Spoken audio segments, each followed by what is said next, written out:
세존께서 태어나실 때 7걸음을 두루 걸으시고 눈으로 사방을 살피며 한 손으로는 하늘을 가리키고 한 손으로는 땅을 가리키며 말했다. 천상천하에 내가 홀로 높다. 천상천하 유아독존. 이 문구에 대한 모든 해석을 다 제쳐두고 그냥 말 그대로 한번 받아들여 봅니다. 오직 나 홀로 있고 오직 나 홀로 높다. 이것은 어떤 의식 수준에서든 사실입니다. 내가 없으면 나머지는 모두 의미가 없습니다. 내가 의미 있다고 여기는 것은 모두 나 때문입니다. 만약 의미가 있다고 여기는 그것이 나와 멀리 있지 않다면 더욱 그렇습니다. 그리고 최종적으로는 나의 의미가 나에게는 가장 중요합니다. 그런데 이 세상에 오직 나 혼자만 있다면 가장 중요하다는 것이 무슨 의미가 있을까요?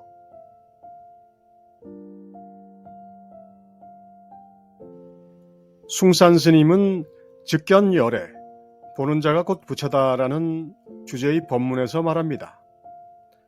만약 당신이 모든 것을 내려놓고 텅 빈 마음을 유지하면 볼 때, 들을 때, 냄새 맡을 때, 맛볼 때, 만질 때 너와 모든 것은 결코 분리되지 않는다.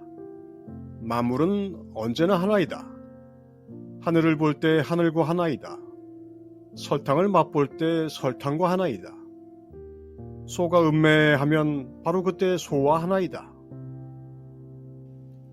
텅 빈 마음이란 무엇일까요? 이것도 의식 수준에 따라 다르겠지만 일단 부족함도 없고 욕심도 없고 좋고 싫은 것도 없어서 모든 것을 있는 그대로 받아들일 수 있는 상태라고 한번 해보죠. 이런 상태에서 보고 듣고 느끼는 것들에 대해 나는 별다른 의미를 두지 않습니다. 의미란 것은 좋고 싫고 하는 판단에 따라 내 욕심과 결핍이 작용하는 것인데 일단 그런 게 없다면 말입니다. 그렇습니다. 의미는 판단과 분별입니다. 그것의 모양은 무엇을 묘사하는 개념과 무엇을 가리키는 지시로 이루어져 있지만 결국 내가 심판한 결과가 의미입니다.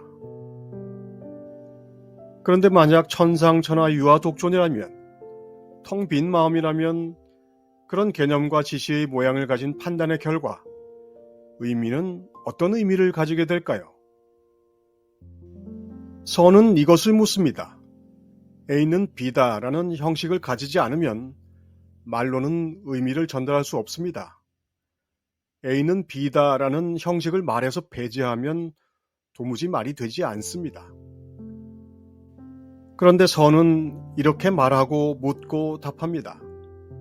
말의 형식을 넘고 그래서 의미를 지우고 그 의미를 만들어낸 우리의 판단에 충격을 가하고 결국 보고 듣고 느끼는 원점으로 몰고 옵니다. 그래서 텅 빈 마음, 생각 없음의 상태에서 말이라는 전달 방법이 별 소용이 없게 된 상태에서 있는 그대로 보고 듣고 느끼는 것을 토해내도록 합니다.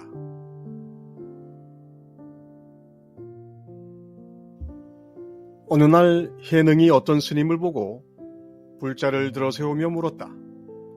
왔는가? 왔습니다. 해능이 다시 등 뒤로 불자를 던지며 물었다. 왔는가? 왔습니다. 몸 앞에서 보았는가? 몸 뒤에서 보았는가? 보는 것에는 앞뒤가 없습니다. 해능이 크게 기뻐하며 말했다. 그렇다, 그렇다.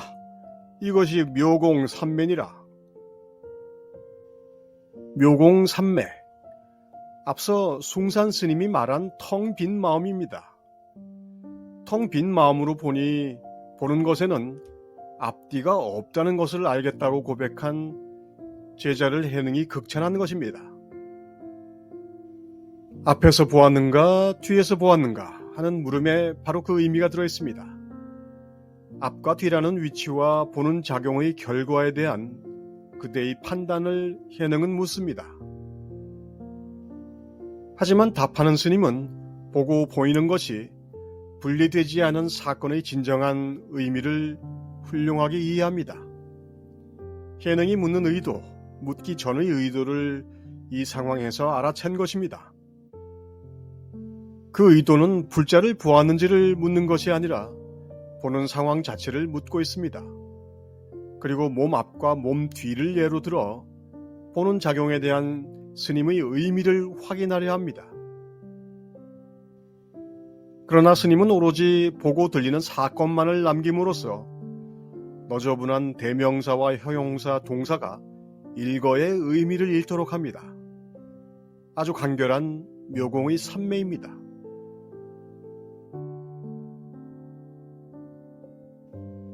이 물소의 나이가 몇 살이냐?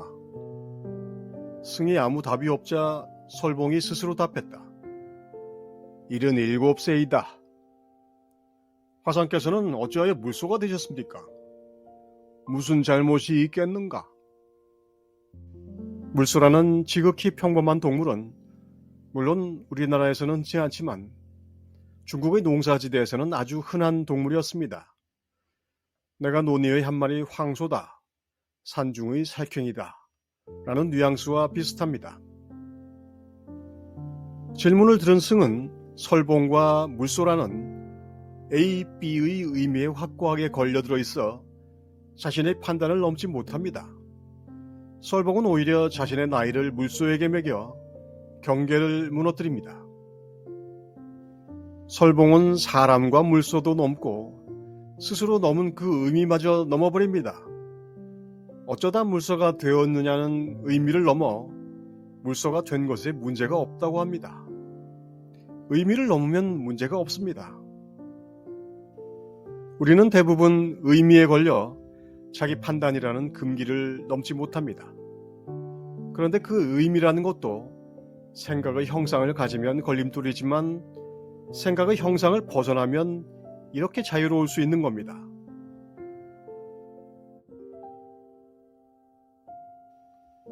승이 장사에게 물었다.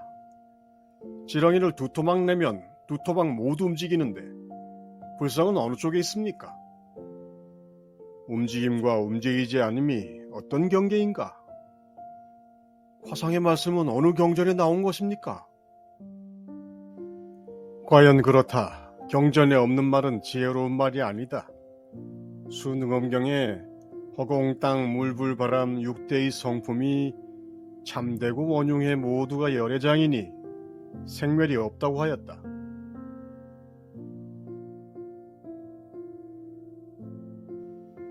토막은 네가 낸 것이니 능엄경 6대 성품 원흉 열애장 생멸 같은 쓰레기나 잔뜩 먹어라.